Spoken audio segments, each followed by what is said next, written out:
I'm not really making any New Year's resolutions. It's more just what do I want to incorporate in 2020. So one thing that I really want to do is just meditate more, even if it's just a few minutes a day. I wake up Monday through Friday at 5 a.m. and that's my me time, my alone time to work out.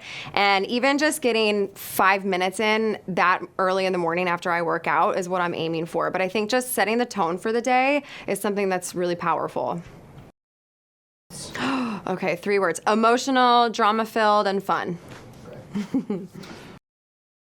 Season 3 is a little bit more about my personal life. So the last couple seasons of Very Cavallari has been a good balance between Uncommon James and the staff and Jay and I and everything else we have going on in our lives. But now it's definitely more focused on my friend group and just all of the personal stuff that Jay and I have going on. So I'm excited to share that with everybody.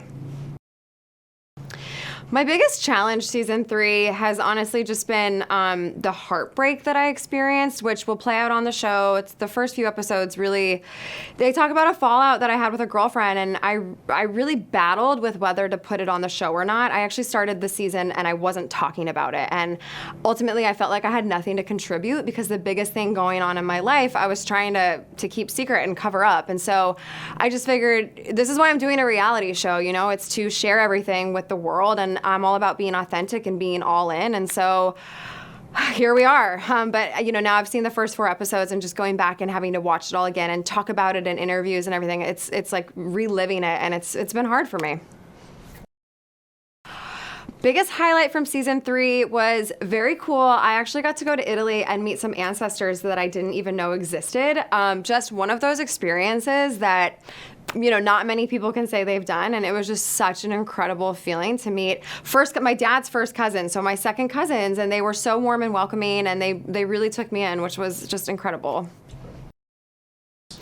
We have a lot of exciting things happening at Uncommon James for 2020. The biggest thing that I'm most excited about is Vermeil. So we're going to be launching demi-fine jewelry. So it's 14 karat gold-plated sterling silver and real diamonds. So these are classic, timeless pieces that will last you forever. And I'm really looking forward to it because Uncommon James, which is everything I have on right now, is very much our fashion pieces. For our trendy girl, it's costume jewelry. And so to be able to have pieces with a similar aesthetic that will last you forever is really exciting to me.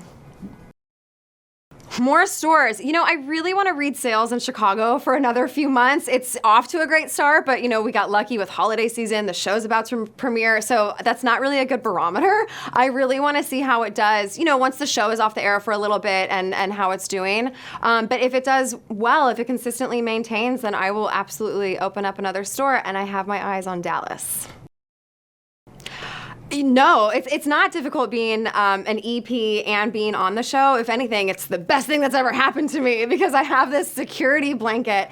But more than that, I obviously love having that security blanket and being able to get things taken out that I really want. But working with a team of people who really value my creative direction and I actually get to have creative input on the show has been such a great experience for me. And ultimately, I'm so happy that I decided to go back to reality TV, even if it was just for that alone, because Very Cavallari has been the most enjoyable show I've ever worked on, and so I know that when I do walk away from this show, I'll be left with a really good taste in my mouth, which wasn't necessarily the case before.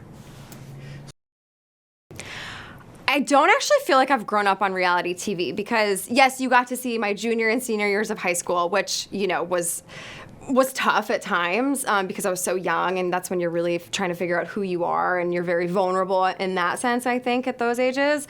But I was able to step away for so many years, and then I went back to the hills only for 2 seasons when I was about 22, 23, and so I kind of feel like I've kind of gone in and out of reality TV, so I think that I definitely do feel like people feel like they've grown up with me, and they do know me to an extent, but I feel like I've been lucky to kind of have breaks in between because I felt like that's what's kept me sane.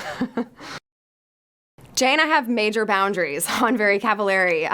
You can ask all the E-producers, but it's just not me anymore at the end of the day. It was one thing on Laguna and the Hills when it was me, but now I'm a wife, I'm a mom, I have to be very careful. And Jay and I, even just from we won't show our master bedroom on the show to the kind of things and the conversations that we're having, what we're going to be putting out on the show.